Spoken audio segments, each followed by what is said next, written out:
అందరికీ నమస్కారం. ఈరోజు లావు శ్రీకృష్ణదేవరాయలు గారు చెప్పినట్టు బడ్జెట్ గురించి మనం మాట్లాడడం జరిగింది. ఎంతో చక్కగా మన రాష్ట్రానికి ఈ బడ్జెట్ వల్ల ఏం మేలు జరుగుతుంది, అలాగే ఏముంటే బాగుంటుంది అని ఎంతో చక్కగా మాట్లాడడం జరిగింది. బడ్జెట్ గురించి లేకపోతే మన రాష్ట్రం గురించి మాట్లాడకుండా, అలాగే ప్రెసిడెంట్ గారి మోషన్ ఆఫ్ థ్యాంక్స్లో మన రాష్ట్ర బడ్జెట్ కానీ లేకపోతే ఆమెకు ధన్యవాదాలు తెలిపే ఇది లేకుండా, మరి ఈరోజు మిథున్ రెడ్డి గారి పైన 3,000 కోట్ల లిక్కర్ స్కామ్ ఏదైతే ఉందో అది బయటపడింది. విత్ బయటపడినాయి.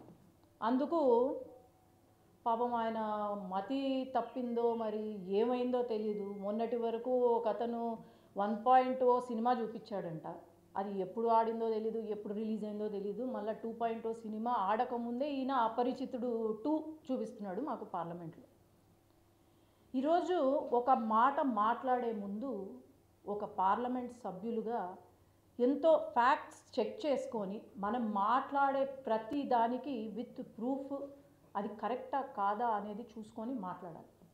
ఎందుకంటే పార్లమెంట్లో మాట్లాడుతుంది, ఎవ్రీథింగ్ ఈజ్ ఆన్ రికార్డ్. అలాంటప్పుడు మరి ఎంతసేపు ఈనాడు మన రాష్ట్రంలో కొన్ని సంస్థలు ఉన్నాయి. తప్పుని తప్పుగా, ఒప్పుని ఒప్పుగా చూపించేది, అది పార్టీలకు అతీతంగా చూపించే సంస్థల్లో ఒకటి ఈనాడు, ఈటీవీ. అది మేము తప్పు చేసినా చూపిస్తున్నారు. మరి అలాంటప్పుడు ఒక వార్త పెద్దిరెడ్డి గారి పైన వచ్చినప్పుడు దాన్ని మనసులో పెట్టుకొని పాపం అతగాడు ఈనాడు జపం చేస్తున్నాడు, మార్గదర్శి పైన మాట్లాడుతున్నాడు. అసలు ఫ్యాక్ట్స్ తెలుసా ఆయనకు? మార్గదర్శి దాదాపు 90% ఏవైతే ఉన్నాయో అవి చెల్లించేశారు. అట్లాగే 1% ఎవరికైతే ఇవ్వాలనుకుంటున్నారో అది ఎస్రో ఫండ్లో ఉంది. హైకోర్టు, సుప్రీంకోర్టుకు కూడా వీళ్ళు వెళ్తే అక్కడ ఏకీభవించారు. కోర్టులు అలాగే వాళ్ళు ఫైల్ చేసిన వాళ్ళు కూడా ఏకీభవించారు. ఇది తెలియనట్టుంది ఆయనకు. అట్లాగే మరి వీళ్ళు చేయని దారుణాలు లేవు, వీళ్ళు చేయని మోసాలు లేవు, అసలు దోచుకున్న రంగం లేదు. అలాంటిది ఇలాంటి వాళ్ళు రాష్ట్ర అభివృద్ధి గురించి లేకపోతే మా గురించి లేకపోతే సీఎం గారి గురించి మాట్లాడడము చాలా తప్పు.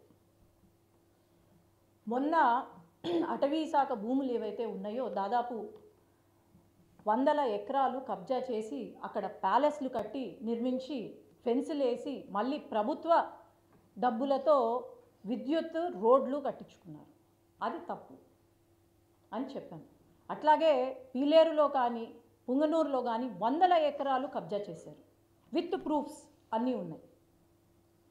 ఆనాడు రైతులకు మేము రిజర్వాయర్ కడతామని చెప్పి ₹1 కూడా వాళ్లకు చెల్లించకుండా, నష్టపరిహారం ఇవ్వకుండా దాదాపు 300 కోట్లు రైతుల నుంచి తీసుకొచ్చి ఆ రైతులను మోసం చేసి మళ్ళా సొంత పిఎల్ఆర్ సంస్థ, వాళ్ళ సొంత సంస్థ పిఎల్ఆర్ సంస్థకు ఇచ్చి రిజర్వాయర్ నిర్మించారు. వాళ్లకు 100 కోట్ల ఫైన్ కూడా వచ్చింది, మీరు గమనించుకోవాలి. అట్లాగే మా రాయలసీమ, మా రాయలసీమలో పాపము చాలా నష్టపోయిన రైతులము చాలామంది ఉన్నాం. పాడి రైతులు ఏదో పాపం 4 గోవులు, ఆవులను, గేదెలను పెట్టుకొని బ్రతుకుతారు. అట్లాంటిది మనం అందరం గమనించాం. 5 సంవత్సరాల కాలంలో వీళ్ళు అడ్వాన్సులు ఇచ్చి ఎప్పటికప్పుడు రాత్రికి రాత్రి పాపం వాళ్లకు డబ్బులు తగ్గించి ₹1, ₹2 లీటర్కి తగ్గించి వాళ్ళని మోసం చేశారు. అట్లా మాడి రైతులను కూడా 100 కోట్లు కమిషన్లు తీసుకున్నారు వాళ్ళ దగ్గర నుంచి. మరి గ్రనైట్ ఏదైతే ఎక్స్పోర్ట్స్ కంపెనీ ఉందో అది మరి వాళ్ళ అల్లుడిది కాదా? అక్కడి నుండి మార్కెట్ ప్రైస్ కన్నా 10,000 తక్కువ చేసి అందరితో కట్టించుకున్నారు.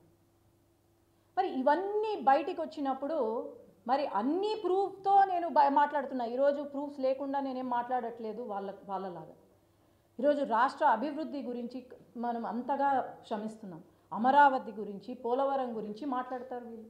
5 సంవత్సరాల కాలంలో ఏమీ ఒక డెవలప్మెంట్ చేయని వాళ్ళు ఈరోజు 7 నెలల్లో ఇన్ని తీసుకొచ్చినా సరే వీళ్ళు ప్రశ్నిస్తున్నారంటే మరి వీళ్ళు దద్దమలా ఏమనుకోవాలో నాకైతే అర్థం కావట్లేదు. ఒక మాట మాట్లాడేటప్పుడు నోరు అదుపులో పెట్టుకొని మాట్లాడాలి. ఈరోజు పార్లమెంటులో పురంధేశ్వరి గారి గురించి మాట్లాడారు. ఒక మహిళ, నేను పార్టీ చూడట్లేదు, ఒక మహిళగా నేను ఈరోజు మాట్లాడదలుచుకున్నాను. ఒక సీనియర్ లీడరు, కేంద్ర మంత్రిగా చేసినారు. అలాంటిది పురంధేశ్వరి గారి గురించి మాట్లాడడము, రాష్ట్ర అభివృద్ధి గురించి మాట్లాడితే తను లేసారే తప్ప ఇంకా వేరే ఏం లేదు.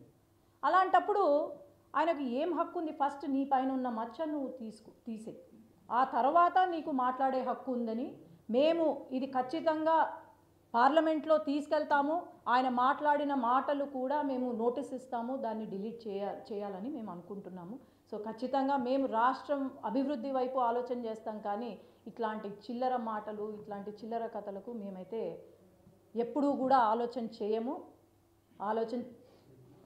మేము అభివృద్ధి కోసమే ఉన్నాము. ధన్యవాదాలు. మీరు అభివృద్ధి అంటూ రాష్ట్రంలో ఆర్థిక విధ్వంసం జరుగుతుందని వైసీపీ అంటుంది. ఇంకోవైపు 7 నెలల్లో 80,000 కోట్లు అప్పు తెచ్చారు. మరొకటి ఏంటంటే కేవలం రాజధాని పేరుతోటి 55,000 కోట్లు అప్పు చేశారు 7 నెలలు. అభివృద్ధి మాత్రం ఇంతవరకు కనిపించట్లేదని వైసీపీ. మీరు ఢిల్లీలో కూర్చుంటే అభివృద్ధి కనిపించినట్లేదు మీకు. ఒక నిమిషం, 5 సంవత్సరాల్లో మరి వీళ్ళు కనీసం క్యాపిటల్ ఏంది అంటే మాకు తెలీదు అన్నోళ్ళు ఈరోజు క్యాపిటల్ గురించి మాట్లాడతారా? పోలవరం ప్రాజెక్ట్ ఏమైంది? కడప స్టీల్ ప్లాంట్ ఏమైంది? మరి ఆయనే కదా తీసుకొచ్చింది.